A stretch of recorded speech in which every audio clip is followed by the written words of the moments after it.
ये जो paper leak हो रहे हैं ये किस बात का परिणाम है? सरकार अगर चाहे तो पेपर लीक नहीं होगा, लेकिन सरकार खुद पेपर लीक करा रही है। कारण है कि अशोक गहलोत को सत्ता में बैठे रहना है, और अगर सत्ता में रहना है तो अपने उन विधायकों की माननी होगी जो विधायक जब गहलोत की सरकार गिर रही थी उस समय उसके साथ थे। वो एक ही बात कहते हैं कि आपने मंत्री में नहीं बढ़ाया तो लूट खसोट तो करने दो, कि करो। तो लूट खसोट का मतलब यही है, कोई पेपर बेच रहा है, कोई कोचिंग संस्थान में आप बताइए किस तरह मुख्यमंत्री कार्यालय पे आरोप लगे। मेरे आप देखते हो सारे आरोप प्रत्यारोप। भाइयों, खुल के अगर कोई व्यक्ति बोलता है सरकार के खिलाफ तो नागौर का सांसद इस सरकार के खिलाफ खुल के बोलता है, मुख्यमंत्री पर आरोप लगाता है, पूर्व मुख्यमंत्री और मुख्यमंत्री के गठबंधन की बात करता है, और यह भी कहता है कि गहलोत वसुंधरा का गठबंधन लग रहा है कि पेपर लीक और पेपर बेचने में भी गठबंधन हो गया। ये बात हनुमान बेनीवाल कहता है राजस्थान के अंदर, और ये सही बात है कि वसुंधरा के समय में भी 10 से ज्यादा भर्तियां रद्द हुई, पेपर हमेशा आउट होते थे। और आरपीएससी को विधानसभा मैंने सब्जी मंडी कहा था कि सब्जी मंडी आरपीएससी, चाहे चीज खरीद लो आरपीएससी से, और एक चेयरमैन जेल भी गया था। अब आप देखिए जो हालात हुए, कर्मचारी चयन आयोग का देख लो, माध्यमिक शिक्षा बोर्ड का देख लो, आरपीएससी का देख लो, कोई सुरक्षित नहीं। अगर देश में बात चलती है, पहले यूपी बिहार की बात चलती थी कि फर्जी मार्कशीट लानी है तो उत्तर प्रदेश और बिहार से लेके आ जाओ और ओपन बोर्ड की कहीं से भी ले आओ, और अब बात चलती है कि डिग्री अगर नहीं मिल रही है तो राजस्थान से लेके आ जाओ, डिग्री मिल जाएगी वहां पर। ये बात देश के अंदर चली। हमारा प्रांत बदनाम हो गया अपराध में, हम 1 नंबर पर चले गए। कौन दोषी इसके लिए? गहलोत वसुंधरा का गठबंधन दोषी है।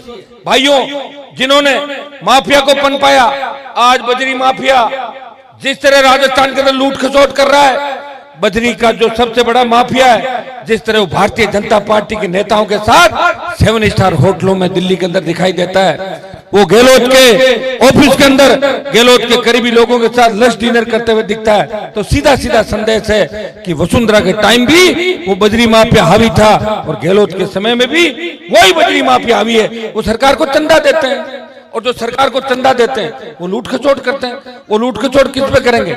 एक बजरी का ट्रक जो शायद 4-5 हजार रुपए में आता था, आज बाड़मेर के अंदर बजरी को लेकर बड़ा आंदोलन चल रहा है। बालोतरा में राष्ट्रीय लोकतांत्रिक पार्टी के पदाधिकारी शायद इसलिए यहाँ नहीं आए बजरी जी के कि वो बजरी का आंदोलन करे, रेट कम कराने का। 40,000 रुपए का ट्रक आ रहा बजरी का।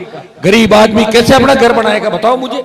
जो बजरी 4,000, 5,000, 8,000 रुपए में ट्रक आता था, वो 40,000 के अंदर आता है। वो पैसा कहां जाता है? वो माफिया के मार्फत सरकार के अंदर जाता है। कौन करेगा जांच? सीट अगर दे दोगे बीजेपी को 150, 5 साल और बर्बादी होगी। और कौन मौतों का आंकड़ा रखता है? जब कोरोना आया था तो पहली कोरोना की लहर के अंदर मोदी जी कह रहे थे कि हिंदुस्तान में कोरोना नहीं आएगा, तो हमने सोचा कोई इनकी बात होगी कहीं, हम आराम से घूम रहे थे। हम कोई 50 एक तो एमपी बीमार पड़े, 7-8 चले गए, एक मंत्री चले गए ऊपर, और दूसरी जब लहर आई तो 50 लाख लोग कोरोना से ऊपर चले गए। ऑक्सीजन के अभाव के अंदर आपने देखा होगा कि ऑक्सीजन के अभाव के अंदर किस तरह किसान के बेटे दम तोड़ रहे थे। क्या ऑक्सीजन सरकार व्यवस्था नहीं कर? बाद में ऑक्सीजन प्लांट लगाए, क्या मतलब उसका? हम लोग चले गए, दिल्ली वाले कहते थे गहलोत व्यवस्था नहीं कर रहा है, और गहलोत कहता था कि मोदी जी व्यवस्था नहीं कर रहे। अरे भाई, तुम्हारी लड़ाई के अंदर आदमी तो हमारा मर रहा है, इसकी चिंता किसको थी? भाई, जब देश का किसान तकलीफ में था तो राजस्थान से अगर किसी आदमी ने सत्ता छोड़ी, वो 24 सांसद बीजेपी के थे। नागौर के सांसद ने हाईवे जाम किया, और इस हाईवे को जाम करके 70 दिन सड़क पे बैठा देश के किसानों के लिए। आज अग्निपथ योजना आई। मेरा तो कोई रिश्तेदार आर्मी में नहीं है, सेना में नहीं है, लेकिन मैं मेरे छोटे भाइयों को जब लड़ते हुए देखता हूँ, वो दुख तकलीफ मेरे पास लेके आते हैं, एक ही बात कहते हैं कि हनुमान जी आप इस मामले को उठाओ। और आप देख रहे होंगे कि देश के अंदर अग्निपथ के खिलाफ कोई लड़ाई लड़ रहा है, वो एकमात्र सांसद है, वो नागौर का सांसद है, वो आपका भाई है जो देश के जवानों की लड़ाई लड़ रहा है। 2 लाख जवानों की रैली जोधपुर में करी, और लोकसभा के अंदर हमेशा तख्ती लेके देखते हो कि अग्निपथ वापस लो। प्रयास कर रहा हूं, और प्रयास का परिणाम ये होगा कि आज तक मैंने जो लड़ाई हाथ में ली उसको बीच में नहीं छोड़ा, समय लग गया होगा। लेकिन आपके यहाँ भीलवाड़ा के अंदर भी जो लोग बड़ी बड़ी बातें करते हैं कांग्रेस के, वो चुनाव जीतने से पहले मेरे दरवाजे पे आए थे, तब चुनाव जीते थे, ऐसे चुनाव नहीं जीते थे। और मैं उनको चुनौती देता हूं कि चुनाव अगर खुद में दम है, इस बार जीत के दिखा लेना। इस बार तो राजस्थान की तमाम सीटों में राष्ट्रीय लोकतांत्रिक पार्टी लड़ेगी, तब पता लग जाएगा कि किसमें कितना दम है। ये भीलवाड़ा ही नहीं, पूरे राजस्थान के अंदर किसान के बेटों का ध्यान रखा और उसका रिजल्ट ये आया कि मेरी पार्टी की सीटें कम आई, मेरा वोट कम रहा। और भाइयों, हनुमान बेनीवाल एक ऐसा नेता है जिसने किसान के खातिर अपनी पार्टी का त्याग समर्पण कर दिया। इससे ज्यादा क्या होगा बताइए। जिस तरह वीर तेजाजी महाराज, भगवान देवनारायण जी की हम पूजा करते हैं, इसलिए करते हैं कि उन्होंने एक दिशा इस समाज को दी, दिशा इस संस्कृति को दी, दिशा इस धर्म को दी। बात के पक्के थे, सच्चे थे, दुश्मन को पहचानते थे और अपनों की मदद करते थे, वचन के पक्के थे, इसलिए इनकी पूजा आज कलयुग के अंदर भी होती है। हमें इस व्यवस्था को बदलना है। व्यवस्था कौन बदलेगा? जवान बदलेगा।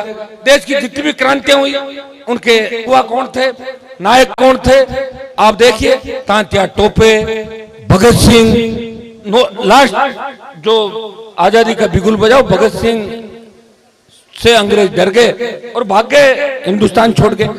भाइयों, जवानों ने हमेशा बदलाव किया और जवान जिधर चलता उधर ही जमाना चलता है। राजस्थान के जवानों ने ये ठान लिया कि हमें इस बार बेमुक्त, अपराध मुक्त राजस्थान चाहिए। आप रोज देखिए, कल अजमेर की घटना, अलवर की, भरतपुर की, आप रोज घटनाएं देखिए। पुलिस कस्टडी के अंदर, जेल के अंदर जिस तरह हत्याएं हो रही है और जिस तरह बच्चे खुलेआम, आजकल तो शौक हो गया, पिस्टल ली और सोशल मीडिया पे डाल दी। डर खत्म हो गया कानून का राजस्थान के अंदर। कोई सुरक्षित नहीं, कब किसके गोली लग जाए उसका कोई पता नहीं। आजकल तो स्थिति ये हो गई कि हमारे यहाँ जो अपराध की घटनाएं बढ़ रही है, छोटे छोटे हमारे बच्चे उन दरिंदगी के शिकार हो जाते हैं। स्कूल से हमारी बेटी बेटा आधा घंटा लेट हो जाए, माता पिता सोच रहे बेटे क्या हो गया, ऑटो वाले को फोन लगाओ, बस वाले को लगाओ, मास्टर जी बच्चा कब रवाना हुआ। किस भय और खौफ के अंदर राजस्थान जी रहा है। इस भय और खौफ से अगर राजस्थान को निकालना है, इस बार आपको पढ़ लेना होगा कि भीलवाड़ा के अंदर आरएलपी नहीं है। ये मनसुख गुजर यहाँ बैठे हैं, लगभग 45,000 वोट आसीन में 2018 के अंदर लिए थे। कपासन के अंदर, कपासन में राष्ट्रीय लोकतांत्रिक पार्टी एक सभा मैंने करी थी, मेरे जोशीले भाइयों ने एक सभा के अंदर ही लगभग, ये अरसल और ये सारे खड़े हैं, 30,000 के लगभग वोट कपासन के अंदर राष्ट्रीय लोकतांत्रिक पार्टी के 2018 के अंदर आए थे। सुनो भाइयों, आपका जहां जहां चुनाव हमने लड़ाए, कईयों की तो मदद कर दी, लड़ाई नहीं तो फिर वोट कहां से आते। फिर उसके बाद आप करा, मसूदा में हमने वोट लिए, पुष्कर में लिए, नागौर, बाड़मेर, सीकर से लेकर कोटपुल्ली में 30,000 के लगभग, तमाम राजस्थान के अंदर, भरतपुर की नदोई से लेकर हिंडोन तक आरएलपी चुनाव लड़ी थी। उसके बाद उपचुनाव में साड़ा, बल्लभनगर के अंदर आप देखिए, और दरियावद में जो कैंडिडेट चुनाव जीता वो बीटीपी का भी सदस्य था और आरएलपी की मदद थी। 2-5,000 वोट बीजेपी थर्ड चली गई और बल्लभनगर में चौथे नंबर पर धकेल दिया भारतीय जनता पार्टी को। भाइयों, मेवाड़ के अंदर भी जो समर्थन आपने मुझे दिया